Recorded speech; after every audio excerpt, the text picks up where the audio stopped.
हमारा कर्म करना है और अमृत है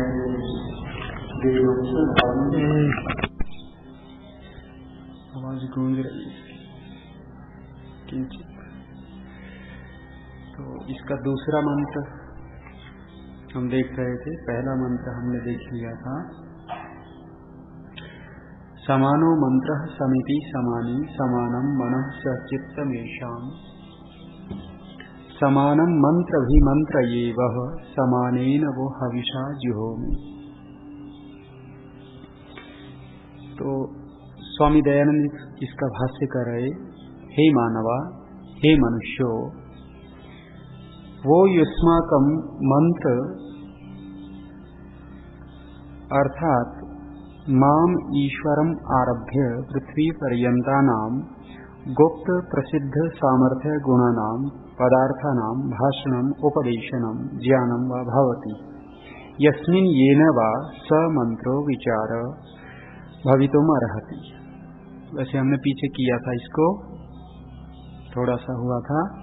यहाँ मंत्र करे, मंत्र क्या है? मंत्र के विषय में बहुत सारे कहते हैं वेद के ही मंत्र हैं। स्वामी दयानंद ने वैसे वेद के मंत्रों में श्लोक भी लिखा है, कहीं कहीं इतने श्लोक हैं, यजुर्वेद में इतने श्लोक हैं। तो हमारी धारणा ऐसी बन गई है कि वेद में जो कुछ है वो मंत्र ही है। तो मंत्र को खोल रहे हैं ये कि मंत्र क्या चीज है। करें युष्माकम मंत्र है, तुम्हारा मंत्र मनुष्यों के लिए करें, मनुष्यों का भी मंत्र है। परमेश्वर के तो मंत्र हैं ही वेद के अंदर, लेकिन करें युष्माकम मंत्र है, तुम्हारा मंत्र। अर्थात मंत्र को खोल रहे हैं, माम ईश्वरम आरभ्य, मुझ ईश्वर से लेकर के पृथ्वी पर्यंत गुप्त प्रसिद्ध सामर्थ्य गुणानाम, इनके अंदर जो गुप्त अथवा जो छिपे हुए गुण कर्म स्वभाव हैं, इनके सामर्थ्य हैं, अथवा प्रसिद्ध जो हमें दिख रहे हैं, पृथ्वी के ऊपर क्या गुण कर्म है, वायु का क्या गुण कर्म है। सामान्य रूप से हमें पता लग जाता है कि स्पर्श होता है तो वो वायु है, लेकिन वायु से क्या क्या हम कार्य कर सकते हैं, उस वायु के गुण जानना।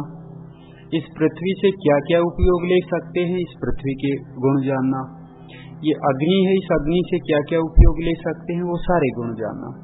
ये तो प्रसिद्ध गुण दिख रहा है हमें अग्नि का, कि प्रकाश दे रही है और इसमें आंच है, इसमें गर्मी है, प्रसिद्ध है। लेकिन गुप्त गुण और भी बहुत सारे हैं। अभी ये ब्रह्मचारी देख रहे थे, वो गुब्बारा उड़ता हुआ पुष्कर में आजकल मेला चल रहा है, और उस मेले में 5-7 रोजाना वो गुब्बारे बड़े बड़े करते हैं, और उसमें एक ट्राली सी होती है, ट्राली में बैठ जाते हैं और वो गुब्बारा उड़ता है। उड़ता कैसे है? ये आग के कारण, अग्नि के कारण। माने गैस सिलेंडर वहां होता है और वो जैसे ये अग्नि जल रही है ऐसे वो अग्नि जला देते हैं, वो गुब्बारे में वो अग्नि की आंच जाती है। माने वो वहां की जो भारी वायु वो खाली हो जाती है और हल्का हो जाता है। हल्का होने पर ऊपर ऊपर उठता है वो। तो ऐसा ही कुछ तो अग्नि का वो गुप्त गुण था, इन्होंने गुप्त गुण को देखा और देख करके उसका लाभ ले रहे हैं। और बहुत सारे अग्नि वायु के गुण हैं, तो कह रहे हैं मेरे ईश्वर के, माने ईश्वर के कुछ गुप्त गुण है और कुछ प्रकट है। प्रकट गुण तो हमें दिख रहा है कि संसार परमेश्वर ने बना दिया।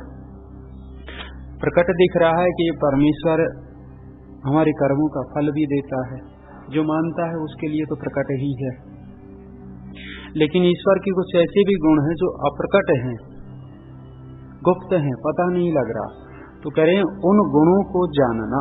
पदार्थानाम भाषणम उपदेशनम ज्ञानम वा, इन पदार्थों का भाषण माने बोलना, उपदेश करना, उनका ज्ञान करना, जिससे होता है अथवा जिसमें होता है उसको मंत्र कहते हैं, विचार कहते हैं। मंत्र को खोल दिया और विचार। तद यथा, उदाहरण दे रहे हैं, जैसे राज्यों मंत्री सत्य असत्य विवेक कर्तव्य अर्थ, जैसे राजा का मंत्री जो होता है वो सत्य असत्य के विवेक का करने वाला होता है। मंत्री क्यों कहते हैं? क्योंकि जो मंत्र वाला होता है वो मंत्री, माने विचार करने वाले व्यक्ति को मंत्री कहते हैं। राजा लोग अपने पास मंत्री रखते हैं, क्योंकि उनसे विचारणा चलती रहती है। अकेला राजा कुछ नहीं कर सकता। यदि मंत्री ठीक न हो उसका, तो पूरा तंत्र ही गिर जाता है। सो अपि सत्य ज्ञान फलः सर्वोपकारकः समानः तुल्यः अर्थात विरोध रहित एव भवतु। करें जो मंत्री का विचार हो वो कैसा हो? सत्य ज्ञान फलः, सत्य रूपी जो ज्ञान है उसका फल होना चाहिए। एक तो मिथ्या ज्ञान होता है। मिथ्या ज्ञान माने आज वो क्या सुन रहा था मैं, कुछ प्रवचन सुन रहा था एक व्यक्ति का, तो लोग ये कहते हैं कि हमारे परिवार में ये तो पीढ़ियों से बात चलती आई है और हम इसको कैसे छोड़ देवें। ठीक है, पीढ़ियों से बात चलती आई, यदि वो सत्य है तो उसको नहीं छोड़ना चाहिए। और वही बात यदि मिथ्या है और उसी को पकड़े रहें। स्वामी दयानंद ने एक बात कही वहां, कह रहे हैं यदि पीढ़ियों में पिताजी काणे हुए हैं, क्या हम भी अपनी आंख फोड़ लेवे? संयोग से दादा भी काना था, पिताजी भी काना हो गया, और वो तो परंपरा पड़ गई और हम दो आंख वाले हो गए, तो उस परंपरा को निभावें? नहीं निभाना चाहिए। वो कह रहे हैं कि अपनी आंख फोड़ लें, फोड़ के दिखाओ, पता लगेगा। तो ऐसे ही कह रहे हैं कि जो ज्ञान हो हमारा सत्य रूपी ज्ञान हो, उसका फल हो सर्व उपकारक हो, सबकी भलाई करने वाला हो। ये न हो कि जैसे अभी कानून बना, क्या कानून बनाया था? अल्पसंख्यकों के ऊपर सोनिया ने, जिसकी अध्यक्ष सोनिया बनी समिति की, और केवल मुसलमानों के पक्ष में एक कानून बनाना चाह रहे कि मुसलमान जो करे उसका कोई बात नहीं, और यदि हिंदू ने वही जुर्म कर दिया तो उसकी जेल हो सकती है, और मुसलमान ने कर दिया उसकी कोई वो नहीं। विधेयक लाना चाह रहे हैं, पास नहीं हुआ है, योजना चल रही है, पास तो नहीं होने देंगे, जागरूक होंगे तो लोग। तो करें सर्वोपकारक हो, ऐसा विचार हो, ऐसी मंत्रणा हो। फिर करें समानः तुल्यः अर्थात विरोध रहित एव भवतु, सभी मनुष्यों का जो विचार हो विरोध रहित हो। स्वामी दयानंद ने 10वें समुल्लास में आर्यवर्त के पतन के 8 कारण लिखे हैं, पढ़ेंगे वहां देखेंगे। स्वामी दयानंद कह रहे हैं कि ये भारत देश अंग्रेजों के गुलाम क्यों हुआ, इसका पतन क्यों हुआ। सबसे पहला स्वामी दयानंद एक कारण लिखते हैं, आपस की फूट। माने आपस में विरोध इतना हो गया, आपसी फूट इतनी हो गई कि पतन होता चला गया, अंग्रेजों के गुलाम होते चले गए, ये यवनों के, मुसलमानों के गुलाम होते चले गए। अभी भी ऐसा ही चल रहा है, फूटे पड़े हैं। अहमद शाह अब्दाली मराठे लड़ रहे थे पानीपत में, और पानीपत का युद्ध चल रहा था, तो मराठा बड़े भारी पड़ रहे थे अब्दाली के ऊपर, जीत ही नहीं पा रहा था। अब जीत नहीं पा रहा था, निराश हताश हो गया। वो कहते हैं कि कभी अपने उस मंत्री के साथ ऊपर कहीं टहल रहा था, किसी बड़े मकान के ऊपर, मकान की अटारी पे चढ़ गया, और रात्रि थी तो देखा नजर डाल करके कि अलग अलग वो आग जल रही है। मराठों की शिविरों में टेंटों के सामने अलग अलग आग जल रही है। पूछा भी ये क्या मामला है। मंत्री ने कहा कि बादशाह ये तो जो हैं ये एक दूसरे के हाथ का भोजन नहीं करते, ये अपने बनाया ही भोजन करते हैं, इतनी छुआछूत है इनमें, जातिवाद इतना भयंकर है। ओहो, अब्दाली वहीं से उछल पड़ा कि ये तो बहुत जल्दी हमारे काबू में हो जाएंगे, और इतने उत्साह से लड़ा है कि ये ऐसी जाति है जो कौम आपस में ही एक दूसरे की वैरी हो, जो कौम इनमें संगठन ही नहीं है, तो ये कैसे जीत पाएंगे। और बड़े उत्साह से लड़ा है, और कहते हैं मराठे हारे और अब्दाली जीत गया। क्यों? क्योंकि आपस का विरोध था उनमें।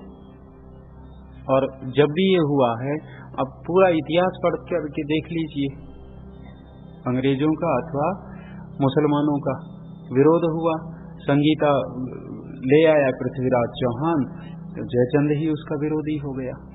आपस का, अपने दामाद का विरोधी, अपनी बेटी के पति का विरोधी हो गया, और जाकर के वो गजनवी को बुला ही लिया, मोहम्मद गौरी को, और कर दी चढ़ाई, मार खाई है। तो कह रहे हैं कि जो तुम्हारा विचार हो, जो मंत्र हो, वो विरोध रहित होवे। यदि विरोध होगा, चाहे परिवार में हो, चाहे संस्था में हो, समाज में हो, वहां हानि होगी। करें यदा बहुभिः मनुष्यैः मिलित्वा संदिग्ध पदार्थानां विचारः कर्तव्य भवेत्। करें जब बहुत सारे मनुष्यों के द्वारा मिलकर संदिग्ध पदार्थों पर विचार करना चाहिए, विचारः कर्तव्य भवेत्, तदा प्रथमतः पृथक पृथक अपि सभासदां मतानि भवेयुः। जब किसी ऐसे व्यक्ति के ऊपर संदिग्ध व्यक्ति है, संदिग्ध पदार्थ है, उसके ऊपर यदि विचार हम कर रहे हैं, करना चाहिए, तब क्या करें? प्रथमतः पृथक पृथक अपि सभासदां मतानि भवेयुः।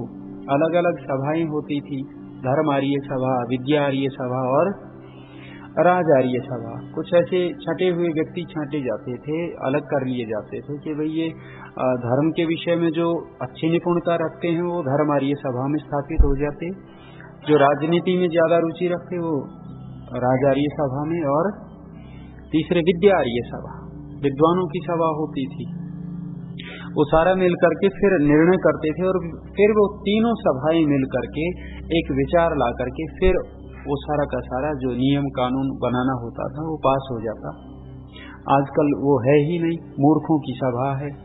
स्वामी दयानंद क्या लिख रहे हैं, मतलब कह रहे हैं कि एको अपि वेद विद धर्म, एक व्यक्ति यदि वेद का मानने वाला जिस बात को कहता उसको मान लेना चाहिए, और कह रहे हैं मूर्ख लोग चाहे करोड़ों अरबों मिलकर के किसी बात को कहते हों उसको मत मानना चाहिए। और आज शीर्षासन है, कोई विद्वान कहता उसकी कोई बात नहीं मानी जाती, और मूर्खों के टोले इकट्ठा होकर के रेल की पटरी फाड़ देंगे, बस फूंक देंगे, ये कर देंगे, उनकी बात मान ली जाती है। सारा उल्टा। तो यही कह रहे हैं ये कि पृथक पृथक अपि सभासदां मतानि भवेयुः तत्रापि सर्वेभ्यः सारं गृहीत्वा। और आगे बढ़ गए, कह रहे हैं वहां से भी सार को ही लेवें, अड़ंगा न लेवें। जैसे परसों कितनी अच्छी बात कह रहे थे आचार्य वेदपाल जी, जो प्रवचन हुआ बहुत अच्छा प्रवचन हुआ। यज्ञ के ऊपर कह रहे हैं वो ईसा का उदाहरण दे रहे थे कि ईसा वो सूप को लेकर के और वो भूसा अलग कर दिया और गेहूं अलग कर दिया। ऐसे ही ऋषि दयानंद ने यज्ञ में बहुत कूड़ा कचरा भरा हुआ था, सारा छिटक दिया और विशुद्ध रूप यज्ञ का दे दिया। तो वहां सार लिया ऋषि ने, और यहाँ भी कह रहे हैं कि उसमें से भी सारम सर्वेभ्यः सारं गृहीत्वा तद्यत् सर्व मनुष्य हितकारकं सद्गुण लक्षणान्वितं मतम स्यात्। उसमें से भी सार लेवें, और वो क्या हो? सर्व मनुष्य हितकारक, सभी मनुष्यों के हित का होने वाला विचार होना चाहिए, सद्गुणों से युक्त होवे ऐसा। तत्तत् सर्वं ज्ञात्वै एकत्र कृत्वा नित्यं समाचरेत् समाचरत। करें उसको जान करके इकट्ठा करके और उसको नित्य आचरण में लावें। व्यक्ति ये दोष करता है, अपराध करता है। अपराध क्यों करता है? क्योंकि ऊपर की व्यवस्था ठीक नहीं होती। अच्छा, अपराध से बचने के कितने कारण पहले शायद मैंने बोले थे। व्यक्ति अपराध करना चाहता है लेकिन नहीं कर पाता, कारण है उसमें 5 कारण हैं। 5 कारण क्या है? पहला तो व्यक्ति ये सोचता है, जब कोई गलत काम करना चाहता है, मन में इच्छा है, विचार है उसका कि कर लेना चाहिए, लेकिन भय लगता है उसको समाज का, देखता है कि लोग क्या कहेंगे, उस कारण से उस पाप से बच जाता है। मानसिक पाप तो कर लेता है लेकिन शारीरिक पाप से बच जाता है। मेरे मन में आई कि ये चीज उठा लेनी चाहिए, कुछ रखी अच्छी चीज, और अच्छी चीज मन में उठाने की कर ही ली कि इसको लेकर के जाऊंगा। कहते हैं वहां नेहरू जी गए और एक कौन थे ये राष्ट्रपति कौन थे आपके उस समय, राजेंद्र प्रसाद। अब पता नहीं क्या सत्य घटना है क्या है, मैंने सुना है किसी से। भोजन कर रहे थे तो सोने की चम्मचों से भोजन चल रहा था, वो विदेश गए हुए थे। नेहरू जी के मन में आ गया कि चम्मच उठा लेनी चाहिए, प्रधानमंत्री हैं। मुश्किल होगा क्योंकि इतने बड़े आदमी, लेकिन जैसा सुना, चम्मच कोट की जेब में डाल ली। राजेंद्र प्रसाद ने देख लिया तो उसको बड़ा भद्दा लगा कि अरे किसी को पता लग गया तो क्या होगा। अब उन्होंने भी छिपा के ही डाली होगी, बिना छिपे तो डाल नहीं सकता। जब उन्होंने देखा भी इसने डाल ली और यदि पता लग गया तो लोग बड़े, और किसी ने देख भी लिया, वो क्या पता। ऐसी संभावना करके उसने कहा, राजेंद्र प्रसाद ने भी धीरे से डाल ली। धीरे से नहीं डाली, देखा कि ताली बजा दी। अरे देखो मैजिक दिखाता हूं, जादू दिखाऊंगा। अब जादू क्या? कहने लगे देखो ये सोने का चम्मच है, मैं अपनी जेब में डालूंगा और नेहरू जी की जेब से निकलेगा। सबने देखा, देखते ही जादू। उन्होंने अपनी जेब में डाला और नेहरू जी का कहा कि कोट की जेब से चम्मच निकालो। वो तो डाल ही हुए थे। नेहरू जी शक पकाई, क्या कर दिया इसने। वो चम्मच दिखाई और कहते हैं जब आने लगे ना, अपनी जेब से वो चम्मच निकाल करके दे दिया, ये लो। चम्मच ही चाहिए थी ना, वो तो मैं ले आया। माने चोरी की। और क्यों? छिपा करके। व्यक्ति प्रकट में चोरी नहीं करता। क्यों नहीं करता? समाज क्या कहेगा, पड़ोसी क्या कहेंगे। और दूसरा कारण क्या होता है? कानून, जो हमारे नियम कानून हैं, सरकार ने जो बना रखे हैं, उनसे भयभीत रहता है, इसलिए भी बच जाता है। नहीं तो पूरा व्यक्ति करने के लिए तत्पर रहता है। अच्छा है, उत्तरोत्तर ज्यादा अच्छा है। समाज का मान करके चलता है कि कानून को चोर व्यक्ति क्यों बच जाता है? चोर है लेकिन पुलिस खड़ी हो, चोरी से बच जाएगा, पता है जेल में सड़ना पड़ेगा। तीसरा और कह रहे हैं कि यदि व्यक्ति के शास्त्रों के ऊपर श्रद्धा है तो वो देखेगा कि मन में आया गलत काम का, लेकिन शास्त्र का विचार आया, ये शास्त्र इस काम को मना करता है, तो बच जाता है। और चौथा कहते हैं कि यदि किसी गुरु के ऊपर श्रद्धा है, यदि हमारा गुरु आचार्य उस काम का निषेध करता है तो वो हट जाता है, तो भी बच जाता है। और अंतिम क्या कहा? अपने आत्मा की आवाज सुनता है व्यक्ति की, करना चाहिए या नहीं करना चाहिए। यदि आत्मा स्वीकार नहीं करता तो छोड़ देता। ये बातें तो कह रहे हैं, यतः प्रतिदिनम सर्वेषां मनुष्याणाम उत्तरोत्तरम उत्तमम सुखम वर्धेत। करें जिससे प्रतिदिन सभी मनुष्यों का उत्तरोत्तर आगे सुख ही बढ़ता जाए। ये न हो कि प्रारंभ में तो बड़ा सुख मिला, फिर धीरे धीरे दुखी होते चले गए। ऐसा विचार करें, ऐसा काम करें कि काम प्रारंभ किया और बाद में सुख बढ़ता ही जाए, घटे ही नहीं।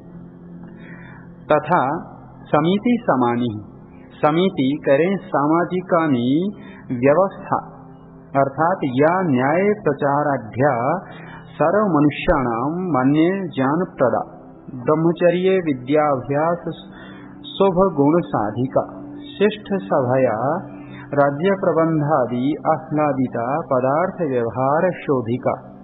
लंबा चौड़ा कर दिया स्वामी जी ने। करें समिति ही, करें सामाजिक नियम व्यवस्था, समिति को कर दिया जो सामाजिक नियम व्यवस्था है, अर्थात या न्याय प्रचाराध्या, जो न्याय प्रचार को ढोने वाली है, न्याय प्रचार का वहन करने वाली जो समिति है, वो सर्व मनुष्याणाम मान्य ज्ञान प्रदा, सारे मनुष्य जिसको मानते हो वो ठीक। कानून बना दिया कि सामूहिक जगह धूम्रपान नहीं करना। क्या भारत में लागू हो गया? कंडक्टर को कहते हैं वो बीड़ी बंद करवा दो, कंडक्टर ही लगाए बैठा है, क्या करें। बस में आ रहे थे, वो पीछे ही लगा ली। अब पीछे लगा ली तो हमने कहा भी बीड़ी बंद कर दो, बंद कर दी। 20-1 मिनट पे फिर होको की उठी उनके अंदर, फिर तड़पा मन, फिर लगा के बैठ गए, फिर मना किया भी बंद कर दो। महाराज रुपया नहीं जा रहा, भाई रुपया नहीं जा रहा तो ड्राइवर को कहो बस रोके और बाहर पी करके आ जाओ। वो थोड़ा झंझला गया। हमने कहा कानून है ये तो अरे कानून तुम्हारा भाड़ में जावे, तो बीड़ी भी नहीं पीने देते। बोले शराब पी लेते और बीड़ी नहीं पीने देते। ऐसे ऐसे तर्क देते हैं, माने मतलब ये कहना क्या चाह रहे स्वामी दयानंद, कह रहे हैं कि जो न्याय प्रचार है, सत्यार्थ प्रकाश में क्या लिखा, मनु का श्लोक दिया, दंडः शास्ति सर्वा प्रजा है जी, प्रजा सर्वा दंड एवा भी रक्षति, करें जहाँ दंड होता है वहाँ सारी की सारी प्रजा ठीक रहती है, बिना दंड के प्रजा शासित हो ही नहीं सकती। और दंड सुप्तेषु जागृति, दंड ही जब सब सो जाते हैं तो दंड जागता रहता है। यदि दंड सो जाए तो सब उद्दंड हो जाएं, दंड के कारण ठीक हैं, और दंड नहीं है तो सब उद्दंड बने बैठे हैं। और क्या कहा, दंड सुप्तेषु जागृति दंडम धर्मम विदुर्बोधा, वहां कह रहे दंड धर्म है, विदुर्बोधा विद्वान लोग इसको धर्म मानते हैं। यदि दंड व्यवस्था न हो तो बहुत जल्दी अराजकता हो जाए। तो न्याय व्यवस्था, न्याय प्रचाराध्याय, न्याय को ढोने वाली, सर्व मनुष्याणाम मान्य प्रदा, सारे मनुष्य जिसको मानते हो। अब कानून क्या बना रखा है, हम दो हमारे दो चला रखा है, और अब तो एक पे भी आ गए, लेकिन किन के लिए, मुसलमानों के लिए है ही नहीं, उनके ऊपर भी यदि लागू होता, सर्व मनुष्य मान्य प्रदा, सारे मनुष्य जिसको मानते हो तो कानून है।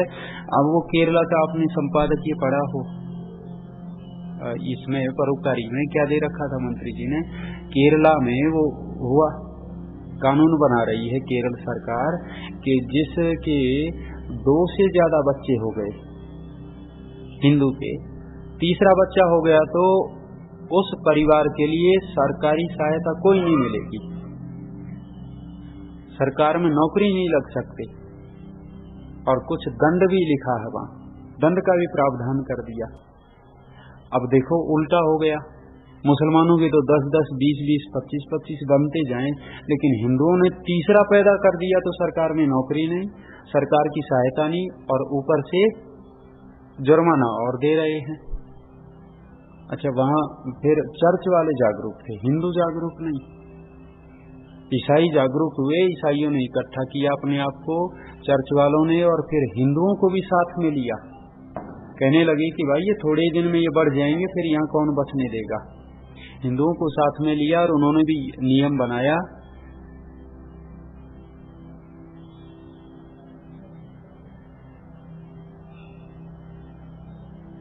उन्होंने क्या योजना बनाई कि जो व्यक्ति 2 से ज्यादा पैदा करेगा हम उसको निःशुल्क पढ़ाई करवाएंगे, और चौथा पैदा कर देगा 10,000 देंगे उसको और बढ़ावे के लिए। उन्होंने उस रूप में किया, और सरकार का विरोध कर रहे हैं कि ये नियम नहीं बनना चाहिए। अच्छा, सर्वमान्य प्रद कहाँ हुआ, कुछ लोगों के लिए तो लागू कर दिया और कुछ लोग छूट दे दी, तो सर्वमान्य प्रद नहीं है, ऐसा कानून हो ही नहीं सकता। तो वेद कह रहा है ये धर्म नहीं है। ब्रह्मचर्य विद्याभ्यास शुभ गुण साधिका, जो समिति हो गई वो कैसी हो, ब्रह्मचर्य विद्याभ्यास शुभ गुण साधिका, ब्रह्मचर्य विद्याभ्यास और जितने शुभ गुण है उनको बढ़ाने वाली हो, साधिका हो, माने उनको सधाने वाली हो। आजकल है क्या, न्याय व्यवस्था ऐसी बनाती जा रही, पीछे समलैंगिक कर दिया था, ब्रह्मचर्य के बाद धज्जियां उड़ा दी। ब्रह्मचर्य विद्याभ्यास, विद्या का अभ्यास नित्य हो गए। अविद्या का अभ्यास क्या है, वो साविद्या या विमुक्त है अपना, तो ये वाक्य है। लेकिन जो भी विद्या पढ़ा रहे हैं, डॉक्टरी की है, इंजीनियर की है, अच्छी विद्या है, वो भी आवश्यक है, लेकिन दूसरी विद्या के लिए गौण हो गया शुभ गुण साधिका, शुभ गुण जिससे प्राप्त हुए ऐसी समिति हुए, ऐसी न्याय व्यवस्था हुए, ये धर्म है। फिर कहा शिष्ट सभाया राज्य प्रबंधादि आह्लादिता परमार्थ व्यवहार शोधिका, जो शिष्ट सभा के द्वारा राज्य प्रबंध जो है वो आनंदित देने वाला हो, परमार्थ व्यवहार साधिका, जो परमार्थ मोक्ष देने वाले नियम कानून हो। ओहो, राजा मोक्ष दिलवा देता है साधारण लोगों को। और यहाँ व्यवहार साधिका, आपस का व्यवहार ठीक हो जाए। आपस में तो बोलते ही ऐसे हैं जैसे लठ लगा दिया। हरियाणा वालों के लिए प्रसिद्ध था। कोई इधर का चला जाता, उत्तर प्रदेश बिहार की तरफ का अथवा ये मध्य भारत का, वहां चले जाते थे, उनकी भाषा ही ऐसी है। हाँ, भिक्षा लेने गए, वो एक ब्रह्मचारी भिक्षा लेने गया तो वहाँ बातचीत कर रहे, वो तो सामान्य बातचीत। तो गुरुकुल में वापस आकर के कह रहा, जी वहाँ तो बहुत लड़ाइयाँ होती, लोग गली गली में लड़ते हैं, उसको पता ही नहीं इनकी भाषा ही ऐसी है। एक ब्रह्मचारी भिक्षा मांगने गया, माता जी रोटी देना, तो वहां बोलते हैं पोई नहीं है। पोई माने बना ही नहीं है। अरे ब्रह्मचारी की भाषा ही समझ में नहीं आई। ब्रह्मचारी ने कहा, माता जी पूरी नहीं चाहिए, मुझे तो रोटी चाहिए। वो समझा कि वो कह रही है पूरी नहीं है हमारे यहाँ, वो कह रहा है पूरी नहीं चाहिए, रोटियां चाहिए। भाषा का अंतर है। तो ये कह रहे हैं कि सारा का सारा वो क्या हो, आनंदित परमार्थ और व्यवहार शोधी का हो, मोक्ष देने वाले नियम कानून हो, व्यवहार को शुद्ध। बुद्धि शरीर बल आरोग्य वर्धनी शुभम मर्यादा अपि समानी सर्व मनुष्य स्वतंत्र दान सुख वर्धनाय एक रस एव कार्य इति। करें बुद्धि शरीर बल, बुद्धि का बल शरीर का बल बढ़ाने वाली, आरोग्य वर्धनी, बुद्धि का आरोग्य हो, शरीर का आरोग्य हो, शुभम शुभ मर्यादा अपि समानी, जो शुभ मर्यादा है वो भी समान रूप से हो। सर्व मनुष्य स्वतंत्र दान सुख वर्धनाय, सब मनुष्यों के स्वतंत्र दान सुख वर्धनाय, सुख के वर्धन करने वाली हो, वर्धन के लिए। सर्व एक रस कार्य इति, सबके लिए एक रस हो, अलग अलग न हो। तो ये धर्म है। इस समानो मंत्र समिति समानी समानः समानम मनः सह चित्तमेषाम, इसकी व्याख्या स्वामी दयानंद कर रहे हैं। तो संगठन सूक्त रूप में बोलते हैं इसको। इतना ही